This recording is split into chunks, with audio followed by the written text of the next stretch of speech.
I will first of all say thank you to Robin Marsh to invite me to come and share some experience with you on forced marriage. And I'm the last speaker, so you must be exhausted by now. And some of you may be asleep. No.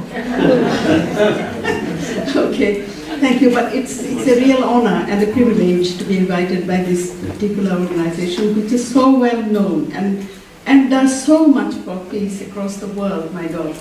And I come from a country, so you won't have to ask where I am from. I come from Bangladesh, Yes. but many years ago I came here, and because I come from Bangladesh, which is a frontline country for climate change, as you know, because 1/3 of the country will probably disappear in 25 years if something is not done to stop the rate of climate change.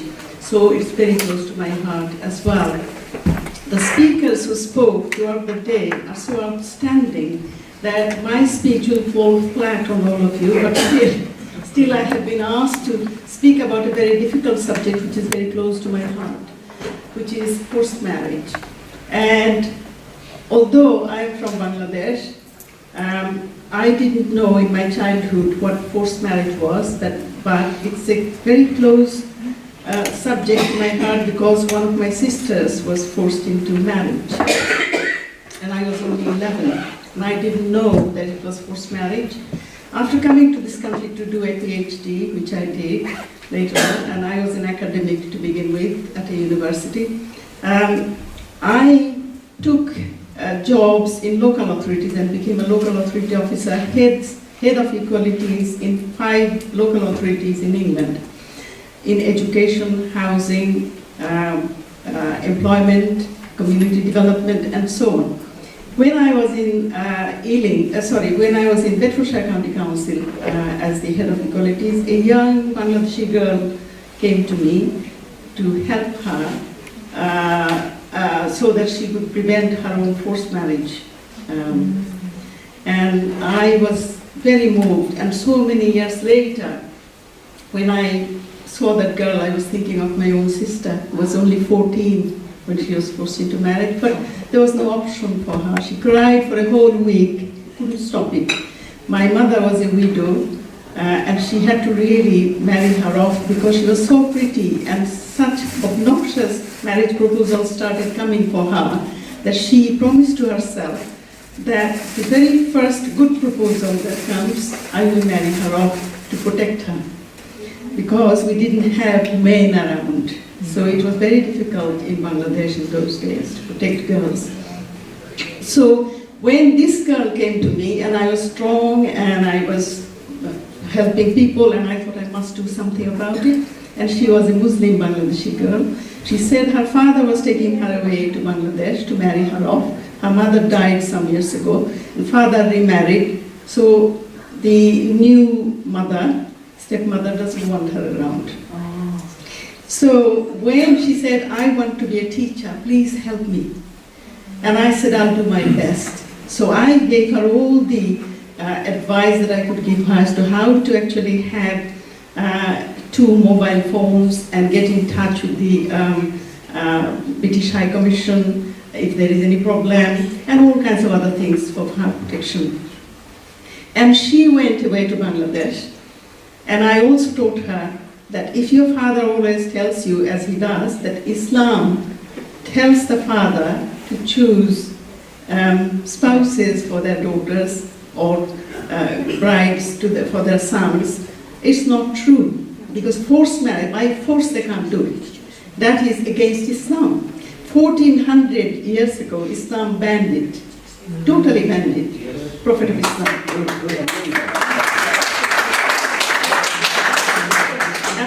Country where we live, we are British, Bangladeshis, and Pakistanis, and various ethnic minorities. Only now the law of this country is trying to catch up with what actually Islam did 1400 years ago. So I told the girl, she was so proud to hear that. So proud, her confidence level went up immediately. And I told her that take your stand on Islam. Because your father is showing off his knowledge of Islam. He's stupid, he's ignorant, but he's pretending to know. you know, young girls can always be frowned down by their parents. So she took exactly my advice, and when 3 months later she came back to see me at the county hall, my heart sank, because she was wearing dripping jewelry, wearing a sari, and a smile she was wearing from year to year. And I thought, oh my God, she has been forced into marriage and she has come to say hello to me. I have failed, I thought. But when I said, oh my God, you have married, haven't you? She said, yes. And I said, why? You took my advice, and why did you do that? He said, no, I refused that man whom my father chose. And she found that in her village, a student who was doing masters in Dhaka University, he was staying there as well. She heard about it and she said, I want to see him. So her friends took her to that man, and she actually got into talking. 2 of them liked each other, both of them are Muslims, so no problem from any side. And she came to the father, took her stand on Islam, and said, I want to marry, but not the man you have chosen, but I have chosen somebody. So the father was taken aback, and of course he shouted a lot and then said, who is it? So when he saw him, he also, his heart melted as well.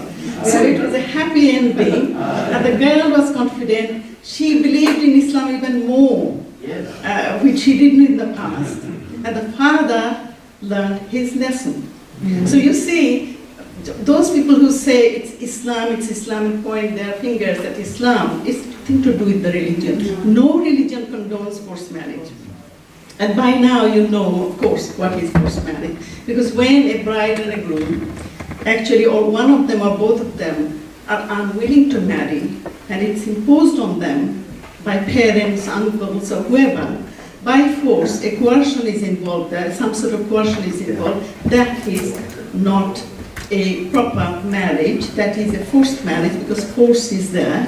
And that is the simple definition, which when you will read, if you ever read, a dry piece of legislation called Forced Marriage and Civil Protection Act 2007, that's basically the definition, that if somebody is forced into marriage against the will of the person, or both parties are against it, but it is forced on them against their will, and also it says, if somebody hasn't got the capacity to understand the responsibilities of marriage, then it is also a forced marriage if that person is married off, like underage children.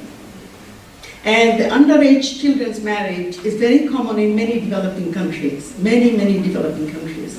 And when I was reading the report, I was astonished that millions of young girls are being married off by their parents for a variety of reasons. And if you think of those underage young girls who haven't got the capacity to understand the responsibility of marriage, it is forced marriage. It cannot be called an arranged marriage. And there is a difference, of course, between arranged marriage and forced marriage. Arranged marriage in many countries is still a respected and tested institution. It works for many people. But, of course, like any love marriage and arranged marriage, there may be problems later on. But as an institution, it works. And arranged marriage means that with full and free consent, a marriage has been arranged, and the girls and the boys have accepted it. Then it is arranged. But when it is forced, threatened, and say if you don't do it, something will happen to you, and you are punished, you will be punished, then of course it is forced. And they do actually punish people for that.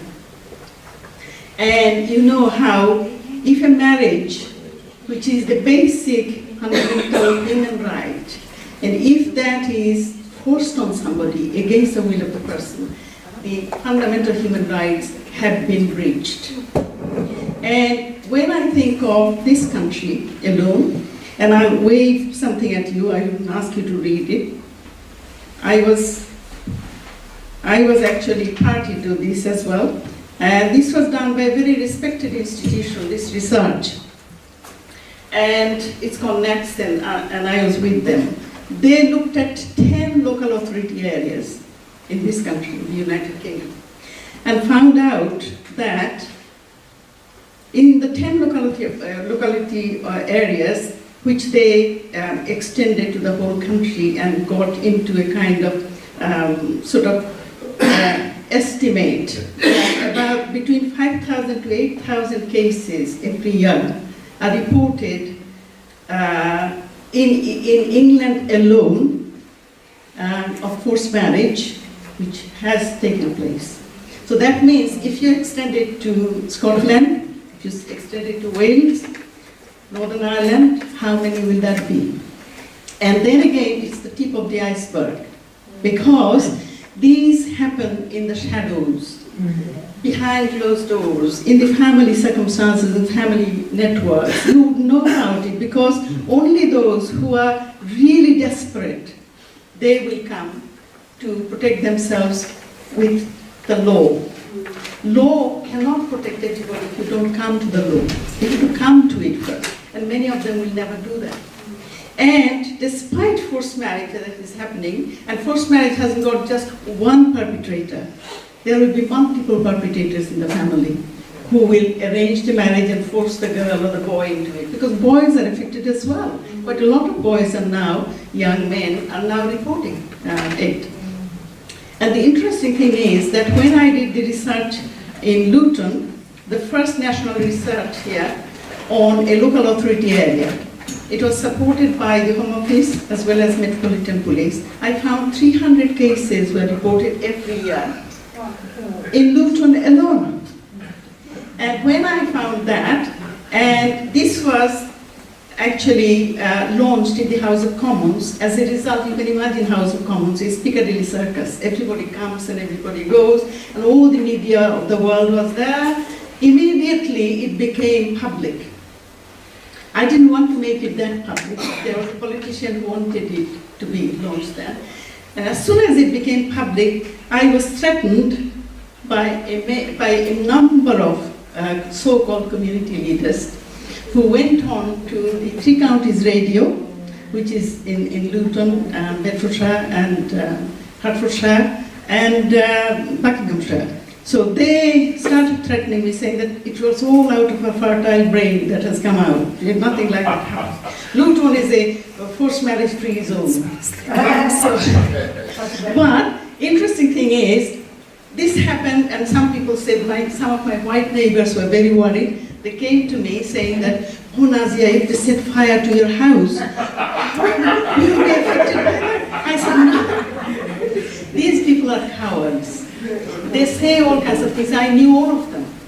They could have come to me if they were genuine people. They could have come to me to discuss that what happened, how did you find out?" And there is a list of people I interviewed, there are a list of organizations who gave me proper statistics about it. And I interviewed victims, directly some of the victims.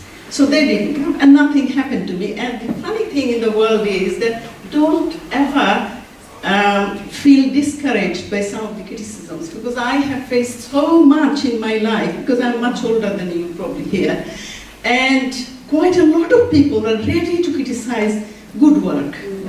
I wanted to prevent these things from happening and make our community condemn it, so that, a culture of condemnation develops. And if the community doesn't get engaged, law will not be able to change it. No. So that was my intention. But what happened, these so-called community leaders, and of course a woman can't be a community leader because a woman is a woman. So I am not a community leader, I'm just a community activist. So the thing is, those so-called male community leaders, don't get offended as I said male, because every male is not like that. But they decided that they don't want any such thing because it will bring shame to the community. But my view, my argument was that if you look at the mainstream community, and just for the sake of saying, I'm saying white community here, if they haven't brought out the statistics about rape, sexual exploitation, and all kinds of domestic violence, and death by domestic violence, which happens every week, 2 women will get murdered because of their husbands, partners. So if they haven't brought that out, it wouldn't have been even looked at, because there was a time, remember, in the 70s when Erin Peasy for the first time in this country said, domestic violence is not acceptable. We are not going to accept it. And you have to have women's aid, women's shelter, those who are victims. And what the police said, she is a mad woman. But she had the courage to come and say that I'm not mad. It is happening and it has to be stopped. What is this stupid domestic? Because when a person is unsafe in their own home, you have to tackle that. So that's what she did. And now women's aid is everywhere. Women's support shelters are everywhere. So domestic violence is tackled. And community may have good practice and bad practice. We are proud to see good practice. We are not proud to see bad practice. And bad practice has to be tackled. And I must say something else as well here. In this country, in my lifetime, it has been tackled because 2 pieces of legislation now is in place. One is the Protection Act, and the other one is that and forced marriage has become criminalized now. So it is very strong message has gone out. But what we need to do is to educate the community, because where does it happen? It happens in patriarchal type of family where there is a structure where inequalities are rife, and women are third-class citizens, not even second class. And there only this power and control by men, and those women who support these men, they are retaining that even in this country, and that has to stop. People should really stop it. And I'm not going to shut up. I'm not going to really say women should shut up, or men who support these bad practices, they should be challenged everywhere. And there should be a sustained campaign in this country to stop it. But it is an international issue. And I am chair of the United Nations Association Luton branch, which I set up 5 years ago.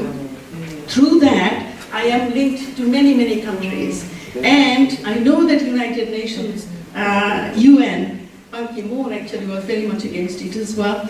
And I know that the member countries have signed up to tackle it. They call it underage marriage. I call it forced marriage. But anyway, they will have to do something. They have to be made accountable. You can sign up a resolution, but if you don't implement the resolution, this is just a kind of wish list, no more than that. And I am not for wish list. You know, they will have to do something, and who will make them accountable? UN will have to be supported by non-governmental organizations, national governments of every country, and that's how they will make other member nations accountable. And just do that, name and shame them. You know, I mean, there is always a way forward. And I think if we don't stop this underage marriage, there is a prediction that there will be nearly 2 billion girls who will be victims of underage marriage and forced marriage together across the world in 2025. And I can't sit around and think, okay, let it happen, it's nothing to do with me, I'm fine, I'm happy. I'm not that type of person. So all of us should do something about it and empower women, because quite a lot of you said family level work, family level activities, empower families, educate families. That's where our work lies. And it would be national governments, international bodies, as well as regional bodies, local authorities. We all have to work together with the civil society groups. Otherwise it will never finish. But it will finish in my lifetime if we work together. Thank you.